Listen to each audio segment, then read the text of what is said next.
It's been a long time coming, but we have finally got our hands on a 2024 Kawasaki Ultra 310, Kawasaki's supercharged performance flagship jet ski.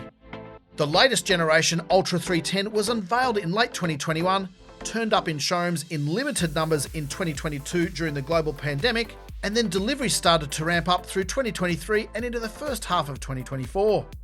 In this video, we will cover Australian and US pricing, go through all the key features, tell you what it's like to ride, and do acceleration and top speed tests using precision V-Box timing equipment. Let's get started.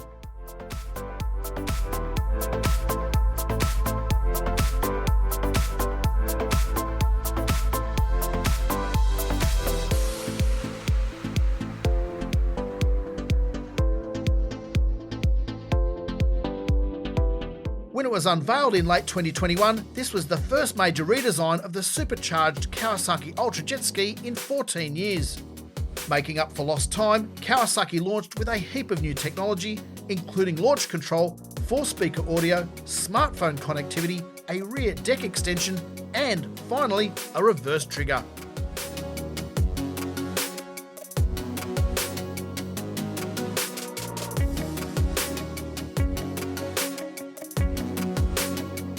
Other highlights include industry-first LED daytime running lights and a rear-view camera on top-end variants. There are 3 models in the Kawasaki Ultra 310 lineup, starting with the base model Ultra 310X without a rear deck extension, the middle of the range LXS with a rear deck extension, daytime running lights and a rear-view camera, and the flagship LX with height-adjustable tiered seating, 4-speaker audio and a wind deflector. What we are testing here is the Kawasaki Ultra 310X, the entry point in Kawasaki's supercharged range. Minus the rear deck extension, it's the most nimble of the 3 variants.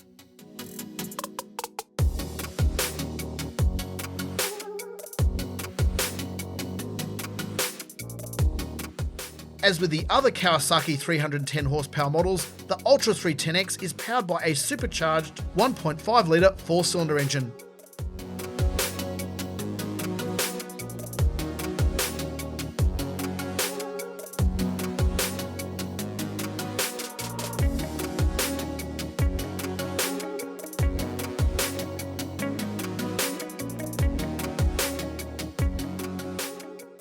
Its main rivals are the Sea-Doo GTX 300, which has a supercharged 1630cc 3-cylinder engine with 300 horsepower, and the Yamaha FX SVHO, which has a supercharged 1.8 litre 4-cylinder engine with an estimated 280 horsepower.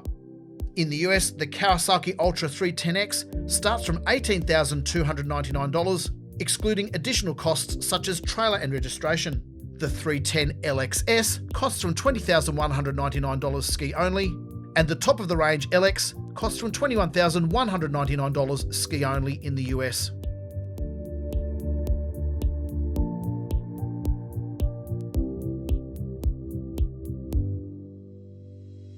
In Australia, the Kawasaki Ultra 310X starts from $27,338 ski only, excluding additional costs such as trailer and registration.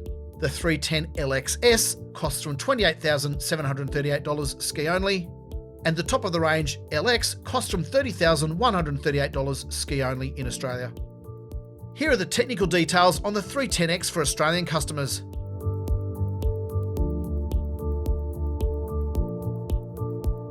And here are the technical details for US customers.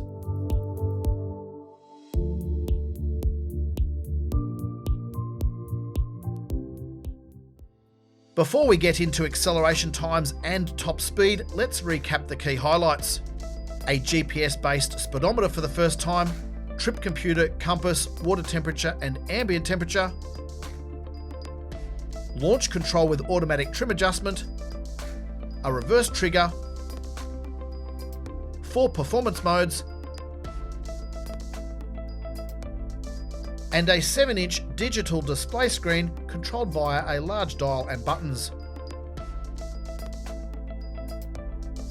In comparison, the Yamaha FX SVHO has a 7-inch digital touchscreen, and Sea-Doo models have a 7.8-inch twin screen operated by toggles on the handlebars. The Kawasaki screen has 3 different display modes, and the background can either be set to black or white. Screen brightness adjusts automatically, but can also be adjusted manually. The screen also displays a digital clock, various power modes, trim settings and a compass, and a trip meter setting keeps count of your riding time. There is a range of performance modes as well as the option of a learner key and an eco mode. The new top deck has smaller bow storage than the previous generation Ultra, but there is now additional storage in either side pod.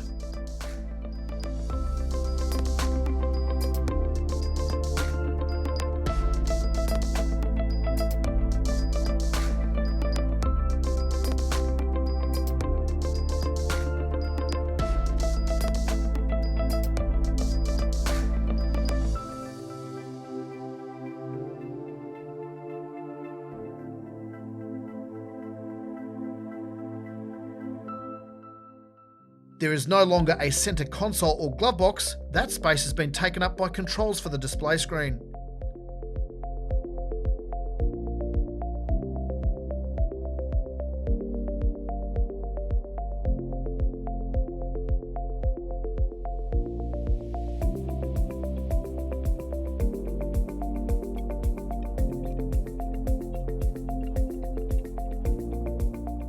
For added convenience when rolling up to a dock, the handlebars have extra posts to rope the craft or to mount a phone holder, navigation unit or small action camera.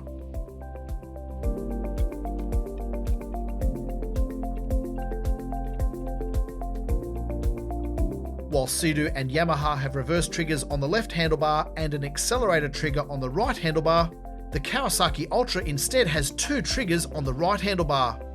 The reverse trigger is operated by the right thumb, while the accelerator is operated by the right fingertips.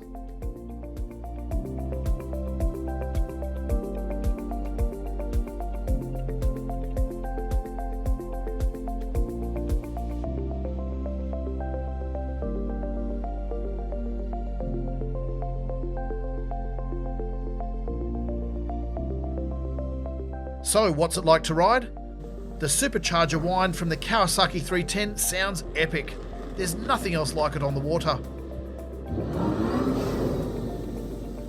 The latest generation Ultra 310 retains the last of the previous generation Roots type Eaton Twin Vortices series supercharger paired to the familiar 1.5 litre 4-cylinder engine, with the same 310 horsepower output as before and the same 160mm jet pump nozzle. The sponsons and the design, shape and construction of the heavy-duty fiberglass hull remain unchanged from when this generation hull was launched in 2007. As the saying goes, if it ain't broke, don't fix it. This is one of the most stable jet skis in rough conditions, not only due to its design, but because of its extra weight.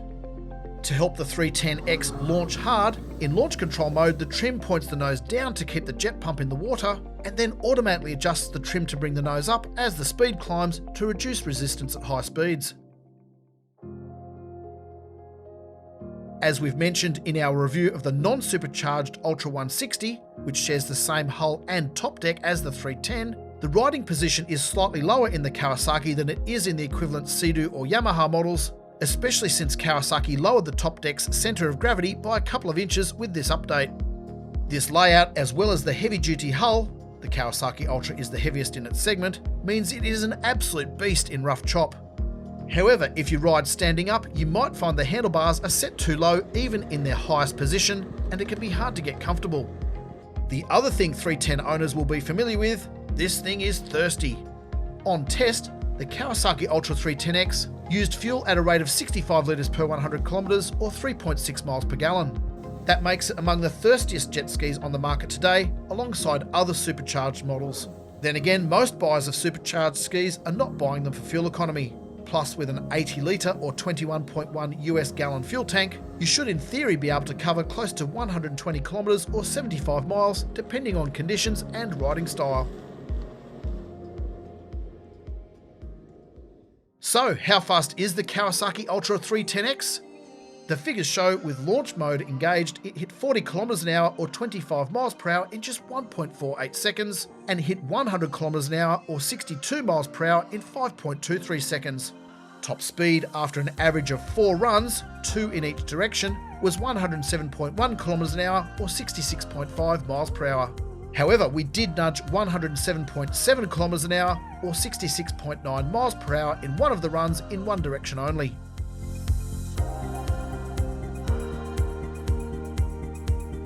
Here are the acceleration times in kilometres an hour.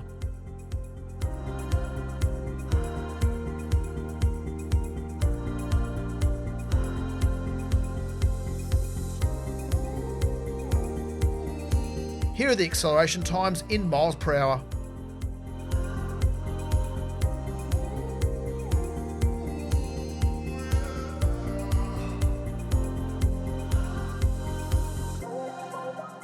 As always, our acceleration times are an average of 4 runs, 2 in each direction, in this instance with a rider weighing 100 kilograms or 220 pounds. We tested in flat water conditions rather than ocean chop to ensure we could extract the best performance. Wind speed, wind direction, air temperature and the water current can all affect the results, which is why we took an average of 2 directions rather than taking advantage of a tailwind or a favourable current. The ambient temperature on the day was hot, 36 degrees Celsius or 97 degrees Fahrenheit. We used launch control for each run as it initially keeps the nose down so the jet pump gets maximum traction at the start, and then the trim automatically adjusts to bring the nose up as the speed climbs so there's less resistance at higher speeds. Our V-Box timing equipment was programmed to start from 5 km an hour or 3 miles per hour rather than 0 because the slightest movement on the water triggers the device. Results will vary depending on rider weight, fuel load and water conditions, but this is what we got on the day, taking an average of 4 runs in 2 directions. Meantime, here's how the 2024 Kawasaki Ultra 310X compares to some other supercharged jet skis based on our own V-Box testing.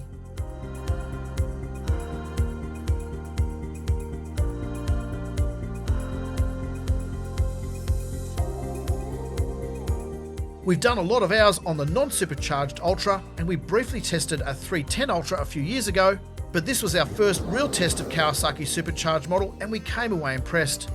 The hull is extremely strong, predictable and easy to handle. It crushes through chop without a worry in the world. Our main criticisms are the narrow bow storage opening and the riding position.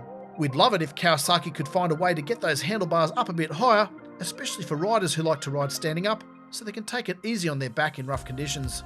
And this thing is thirsty. On test, the Kawasaki Ultra 310X used fuel at a rate of 65 litres per 100 kilometres or 3.6 miles per gallon. That makes it among the thirstiest jet skis on the market today, alongside other supercharged models.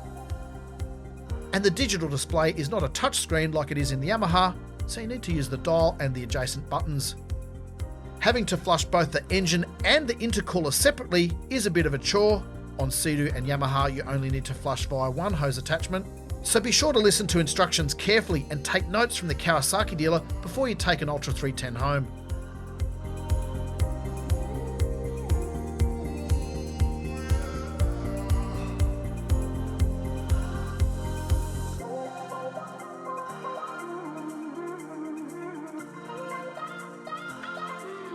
However, apart from these observations, the Kawasaki Ultra 310X is an absolute blast. If you don't need the rear deck extension, the daytime running lights, or the rear camera that comes with the 310 LX and LXS, then this could be the craft for you. It's definitely worth a test ride and ought to make it onto your consideration list if you're after a supercharged ski. The Kawasaki Ultra hull and the supercharged 310 horsepower engine earned their stripes years ago. Now this combination finally has the top deck and the technology and features buyers have been waiting for. And we can't wait to see what's next for Kawasaki's performance flagship. Watercraft Zone would like to extend a huge thanks to Kawasaki Australia, who loaned us this Ultra 310X demonstrator model to test over 2 weekends in early 2024. As always, to read the full review and to check out the latest jet ski news, head over to watercraftzone.com.au. Please hit like if you've enjoyed this video and subscribe to this channel so we can grow our jet ski community and to make sure you don't miss any future updates.